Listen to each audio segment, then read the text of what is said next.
J'aimerais, Nicolas, qu'on arrive à ce livre-là. Ça s'appelle Les Serments déchirés. Toutes les rédactions l'ont reçu. Je me suis empressée de le lire parce que je me suis dit deux choses. D'abord, personne n'en avait parlé. Donc ça a été plus ou moins édité dans le plus grand secret, on peut dire ça comme ça. Complètement. Vous êtes quand même conscient, Nicolas, que ce livre va faire grand bruit? Oui. Oui. Je suis comme d'ailleurs funambule par rapport à ce qui s'apprête à arriver, mais je suis comme devant, voilà, je suis en haut d'une montagne et je m'apprête à sauter avec vous ce soir. Parce que c'est une histoire très personnelle, hein, dont on va parler. C'est le moins qu'on puisse dire, oui. Alors, je résume rapidement pour que les gens nous suivent. En janvier 2012, alors que vous vous trouvez parmi d'autres écrivains, c'était à la Foire du Livre à Brive-la-Gaillarde, vous dînez dans un restaurant et vous rencontrez à ce moment-là un homme politique que l'on connaît tous et sa compagne. Jusque-là, tout va bien. Vous sympathisez, j'essaye de résumer, hein. Il vous invite à boire un verre, vous le trouvez plutôt sympa, plutôt marrant. Ouais. Elle, vous la trouvez, je cite, fragile et sensuelle comme une aristocrate sur le chemin de la guillotine. Oui, c'est vrai. Vous dites aussi que vous la trouvez belle comme votre mère. On y revient. Décidément. Quelques mois plus tard, cet homme politique dont on parle, que vous ne nommez pas dans le livre, va prendre du galon, si je puis dire. On est d'accord. Là, je vous cite, vous dites « L'homme de la pluie m'invita à dîner dans le cadre de ses nouvelles fonctions. En arrivant là-bas, je renifle très vite que ce couple bat de l'aile, au-dessus du caviar, vous dites. Elle m'accapare jusqu'au dessert. Ses gestes ne cessent d'exprimer une violente frustration. » C'est vrai. Page 13 du livre, vous racontez une scène terrible durant laquelle elle lui jette une serviette au visage, tout ça sous le regard de l'ambassadeur d'Irlande et d'un secrétaire d'État, puisqu'on est dans un dîner officiel. Il décide de quitter la table, lui, il s'en va. À la fin de la soirée, vous restez tout seul avec elle, vous échangez vos numéros de portable, et dès le lendemain, vous vous bombardez mutuellement de textos pendant plusieurs semaines, jusqu'à ce qu'elle commette une erreur politique et que vous soyez contraint d'écrire, vous le dites, une chronique très virulente sur elle. Dans elle, oui, c'est vrai. Exactement. Là, elle vous harcèle littéralement, vous dites, elle vous traite de traître, c'est vous qui le dites, d'ordure médiatique. Elle dit de vous, je cite, que vos mots font plus mal que des coups de couteau. Et puis un soir, elle vous convoque dans un bar d'hôtel, vous la retrouvez en larmes, et à ce moment-là, c'est ce moment où tout bascule.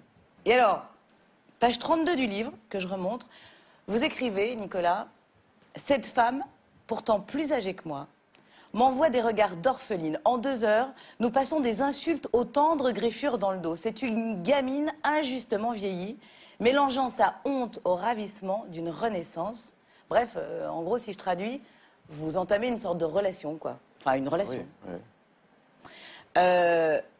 J'avance, hein? On est d'accord? Allez-y. Un peu plus tard, vous dites, au bout de quelques jours à peine, elle me parle de se marier secrètement, au Maroc ou en Espagne. Alors là, pour le coup, j'ai un peu halluciné. Obsédée par l'union officielle que l'autre ne lui donnera jamais. À ce moment-là, vous la couvrez de bijoux, de champagne. Vous écrivez, elle est de gauche, comme je suis archevêque. Oui, on vous reconnaît bien là. Et à partir de là, Nicolas, vous allez nous décrire de façon, je dirais, très littéraire et très précise, une passion complètement dingue, à la fois sexuelle, psychanalytique, une passion qui va durer quand même 17 mois exactement, vous le dites, durant lesquels elle va vous quitter 2 fois. Elle quittera aussi son homme politique 2 fois, avant de retomber dans ses bras, au moment où elle apprend d'ailleurs, et vous allez comprendre, cher public, qu'une rumeur circule sur la liaison qu'il entretiendrait avec une actrice française. Bref, en 150 pages, Nicolas, vous faites, et je vous cite, l'autopsie d'un cœur dont tous les sentiments sont dictés par la pure jalousie. Exactement. Bon, on va pas tourner autour du pot, parce que quand on lit le livre, il est évident qu'à un moment donné, on se dit que cet homme politique, c'est François Hollande, et que la femme dont vous parlez, c'est Valérie Trierweiler. Tout à fait. Mais c'est pas que ça, hein. C'est l'expérience sur laquelle je suis parti pour écrire ce livre. Mais comme toujours, j'essaye d'en faire quelque chose d'autre. Mais vous il y a comprenez ça. que quand on reçoit ça dans une rédaction, on tombe de sa chaise. J'imagine. Alors, comme toujours, c'est très bien écrit. Merci. C'est vrai, il y a des scènes hilarantes, d'autres qui sont plutôt bouleversantes. Au bout d'un moment, quand on commence à comprendre de qui il s'agit, on va jusqu'au bout. Et puis, vous parlez notamment de ce séjour où elle accompagne le président de la République en Allemagne. Elle vous rejoint dans un petit hôtel, pendant que lui rencontre Merkel, en fait, vous l'expliquez. Donc ça fait halluciner tout le monde, en tout cas moi qui l'ai lu. Vous décrivez sa solitude dorée, son corps qui tremble, ses baisers pleins de larmes. un très beau portrait, hein, d'ailleurs, que vous faites à ce moment-là. Mais la question que j'ai envie de vous poser, Nicolas, c'est pourquoi est-ce que vous avez décidé de raconter tout ça? Pourquoi maintenant? Parce que j'ai toujours fait ça, parce que j'avais pas le choix, parce que quand son livre est sorti à elle, il y a quelques semaines, j'ai été extrêmement surpris qu'elle se positionne en victime d'un homme qu'elle n'aimait plus. Et j'avais envie de terminer, de boucler la boucle de la vérité. Mais dans son livre, Nicolas, puisque je l'ai lu comme des millions de Français ou Oui. des milliers de Français, elle ne parle à aucun moment de cette histoire avec vous. Justement, c'est une sorte d'omission que je trouvais trop violente.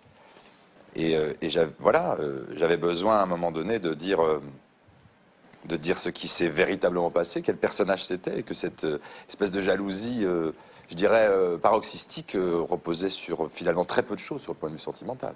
Et j'en étais témoin quasiment quotidiennement. Vous vous doutez d'une certaine façon, ça fera du mal à François Hollande? Ah ben j'en suis désolé pour lui. Et en même temps, voilà. Il y a eu 3 souffrances. La mienne n'est pas un détail. Et ce livre, désormais, je pense, termine la séquence. Mais de façon un peu plus littéraire que ce qu'elle a fait elle-même. Alors, chers téléspectateurs, ça s'appelle Les Serments déchirés aux éditions Flammarion. Nicolas? Le livre sort dans 3 jours. Exactement. Et il était important qu'on en parle sur ce plateau. Je viendrai d'ailleurs, j'en parlerai sur ce plateau et plus sur aucun autre plateau. C'est aussi pour ça que vous aviez décidé de vous taire en cette rentrée et que vous faites un peu votre coming out aujourd'hui, ce soir, sur ce plateau avec ce Je vais disparaître un bon bout de temps, ça c'est certain. Alors, dans cette émission, il y a un autre petit rituel, c'est qu'on demande... Petit malaise quand même qui se balade, hein. Là, hein. Bah, c'est-à-dire que moi, je l'ai découvert hier, donc Ouais. Le public le découvre maintenant. Les gens vont Ils ont forcément... pas Bon, fini Nicolas, d'entendre parler. les serments déchirés, on va peut-être expliquer aux gens que...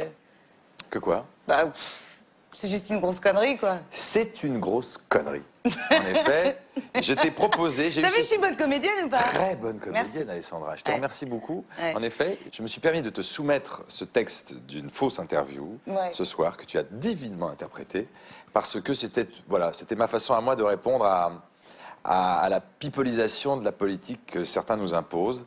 Et voilà, et la société subit de plus en plus, je trouve, un espèce de mélange de totale bouillabaisse entre le privé, le public, le glauque, l'intime. Et évidemment, je n'ai pas écrit ce livre. Je n'ai jamais eu d'aventure avec Valérie Trierweiler pour une raison très profonde, c'est que c'est pas du tout mon genre physiquement. Oh non, oh non, et non. Non, faut arrêter maintenant. Les serments déchirés, non mais... C'est pas mal.